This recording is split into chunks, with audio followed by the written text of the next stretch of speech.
जय श्री कृष्ण। भारतीय शिंगाड़ा अनेरी वानगीमां आपनुं हार्दिक स्वागत है।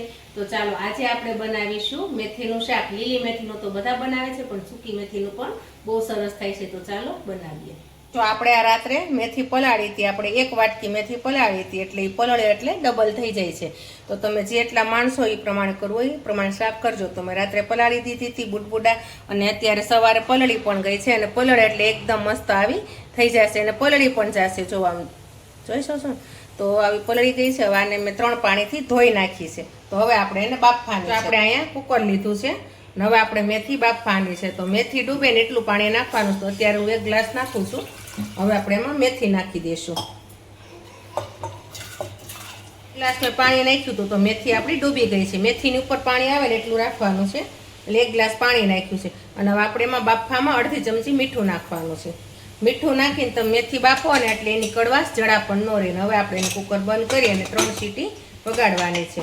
તો હવે આપણે એને 3 સીટી વગાડી દઈએ, ત્યાં સુધીમાં આપણે એના મસાલા તૈયાર કરી લઈએ। તો જો આપણે મેથી અહીંયા બાફી લીધી છે, અને બાફીને મેં આ રીતે પાણી નિતારીને કાઢી લીધી છે। તો 2 વાટકી આ રીતે મેથી લીધી છે, અને બાકીના આપણે આ મસાલા છે। તો મેં અડધી વાટકી તેલ લીધું છે, 1 ચમચી ધાણા જીરું લીધું છે, મીઠું સ્વાદ પ્રમાણે છે, અડધી ચમચી હળદર છે, 1 ચમચી મોટી લાલ મરચું છે, 1 લીંબુ છે, અને 1 વાટકી ગોળ છે, અને અડધી વાટકી લસણની છે। લસણ તમે ખાતા હોય એ પ્રમાણે નાખજો। અહીંયા મેં એક પેન પણ લઈ લીધું છે, અને પેનને ગરમ થવા મૂકી દીધું છે। હવે આપણે એમાં તેલ એડ કરીશું। હવે આપણે આ લસણની કળી એડ કરી દઈશું। લસણની કળી છે ને બ્રાઉન થાય ને ત્યાં સુધી આપણે તળાવા દેવાની છે, કારણ કે બ્રાઉન ન થાય તમે આમના અંદર મેથી નાખી દો ને તો એ લસણ કાચું લાગે। મસ્ત આપણું લસણ તળાય છે। તો જો આ લસણ મસ્ત રીતે બ્રાઉન થઈ ગયું છે ને આ રીતે તળાઈ પણ ગયું છે, એનો કલર ફરી જશે। તો આવું લસણ થવા દેવાનું છે। હવે આપણે એમાં બાફેલી મેથી છે એ નાખી છે। મેથી નાખ્યા પછી આપણે મસાલા એમાં નાખવાના છે। તો આ ધાણા જીરું છે, હળદર છે, લાલ મરચું છે। લાલ મરચું તમે જેવું તીખું ખાતા હોય એવું તમારા પ્રમાણે નાખજો। હવે આપણે એને બધું મિક્સ કરી દેવાનું છે।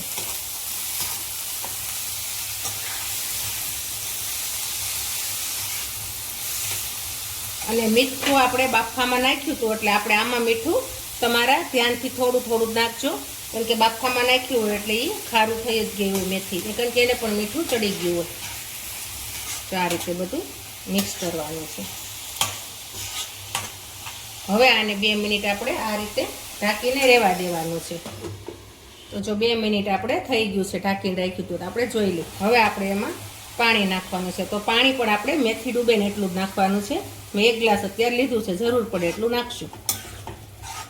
તો જો આમાં તો 1 ગ્લાસ પાણી જોઈ જ જશે। 1 ગ્લાસ બાફામાં ને 1 ગ્લાસ આપણે મેથીનું શાક કરીએ એમાં।